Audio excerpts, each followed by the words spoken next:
Femonyo nate nzidemu okubuuzaako n'okukwaniriza naddala gwe yakatwegattako tukyali butoola ku nsonga ez'enjawulo ezigenda maaso munda mu ggwanga lyattu Uganda. Tugendagendako ku House of Prayer Ministries International nate omusumba Aloysius Bujjingo asaba abakkiriza okwekwatanga Mukama Katonda okusobola okulaba nate nga buli kimu kitambula bulungi. Agamba nti omuntu yenna anoonyeza Mukama Katonda kizibu nnyo okuba ng'alemererwa naddala mu bintu by'abatuusizaako engalo. Femonyo katubirabe. Omusumba Aloysius Bujjingo akulembeddemu okusaba okwamalya g'ekyemisana okw'olunaku olwokutaano ku kanisa eya House of Prayer Ministries International n'asaba abakkiriza bonna obutaweera basabe Mukama ebyetaago byabwe. Okunoonya Mukama tokkiriza mizimu gyogera naawe nti nga takuviirayo. Okunoonya Mukama tokkiriza baluganda oba abantu bonna okukubuuza ku biki bye waakamufunamu. Okunoonya Mukama nkwegayiridde ku gazeti ngekubere pasono. Abakkiriza bali mu kisiibo eky'ennaku 42 nga bwe bajjukizibwa enteekateeka eya Independence Night ebulako ennaku 20 okutuuka mu kisaawe Kolonge ennaku z'omwezi 30 Septemba. When you seek God, no excuses. Etonye ngenda ku church. Gwaka ngenda ku church. Night prayer ngenda ku church. No kwawula no balancing. Waliwo ebirala ebiba bitwetaaga nga si bya sitaani nga bya Mukama. No biteeka ku mizani n'ogamba ngenze ku church. Omusumba Bujjingo agamba nti abanoonya Mukama bawangula okukirawo. Olwaleero simanyi bwe biri ewuwo. Simanyi oba abaana basobodde okuddayo ku ssomero. Simanyi naye manyi kimu kyonna sitaani kyapanga bw'oteetuuleko n'ogenda ku front line oba olwanira wa ng'oli ne Katonda naye Katonda agenda kukyusa byonna by'olabaawo. Ngambye Katonda agenda kukyusa byonna by'olabaawo. Gamba bikyuke. Munabuddu Bujjingo ategeezezza nti mu kunoonya Katonda kyekisinga kuba yayogerwako mu Uganda ne mu nsi yonna. Toweraliikira bakujerega.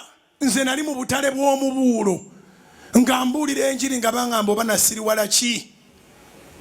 Mbuulira njiri mu butale bw'emibuulo ndwawo okusumulula ebintu byange be nakolanga nabo abamu mu butale bw'emibuulo abaali bataagala kumpuliriza luli bampuliriza kati era bangi batudde wano abalala bali mu butale batuninze tibasobola kutuninga kirala baagala kutuninga gwe baakolanga naye mu butale naye nabagambanga nti embeera si ya lubeerera Katonda alina pulaani.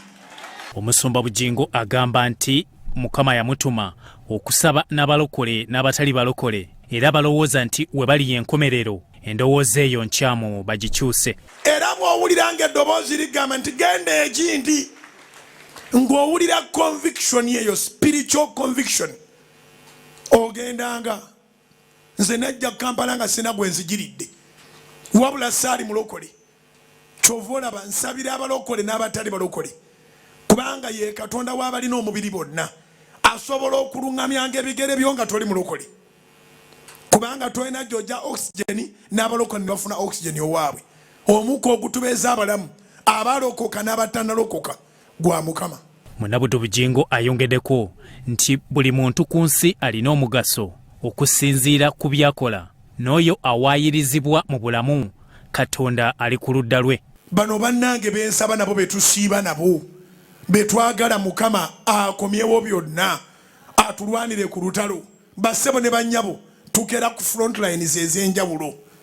Wali wali ku front line nga house girl, wali wali ku front line nga house boy, wali wali ku front line nga sweeper, wali wali ku front line nga mutembeeyi, wali wali ku front line nga atunda manda, wali wali ku front line nga atunda mmere, wali wali ku front line nga pamper attendant, wali wali ku front line nga receptionist, wali wali ku front line n'abagumya n'abazaamu amaanyi. Olunaku olumu osobola okubeera awo ng'omuntu byakutaddeko biraga nti gw'olina omusango naye nga y'alina omusango naye olunaku lujja kutuuka omusango gwe gumulumirize. Omusumba Bujjingo abawadde ekyokulabirako ekya Pulezidenti wa Kenya omulonde William Ruto n'okusoomoozebwa kwayiseemu naye n'atatiiririra Katonda. Omusajja yalaba essaawa zigenda mu 7 1 nga tebamukkiriza kulinnya nnyonyi kujja Kampala n'addayo ewaka. Fene Uganda twakitegeera naye mu Kenya kyalinga oluyiira olukutta omuliro nga buli omu akimanyi n'ali ku malwa n'ali mu nnimiro n'aliwa buli omu ng'akimanyi. Dr. William Ruto genda okebera records n'agenda ku Twitter handle ye n'awandiika ebigambo ebi. Ekisooka nga kigamba it's okay. Ekyokubiri nga kigamba tuwachiye Mungu. N'alekeraawo tiyayongerako. Mu Luganda yagamba it's okay. Manyo it's okay kyafuka kya Luganda. Mu Luganda yagamba nti it's okay. Okukakanya ku ggwanga lyonna. Statement ey'okubiri gye yassaako n'agamba tubikwase Mukama. Olunaku lwa leero okusaba kw'okuyita mu kiro kutandise ku ttaka ettukuvu ery'e Kanani kwotasaanye kusubwa. Bya Owara Gabdiel, Salt TV, Omunya.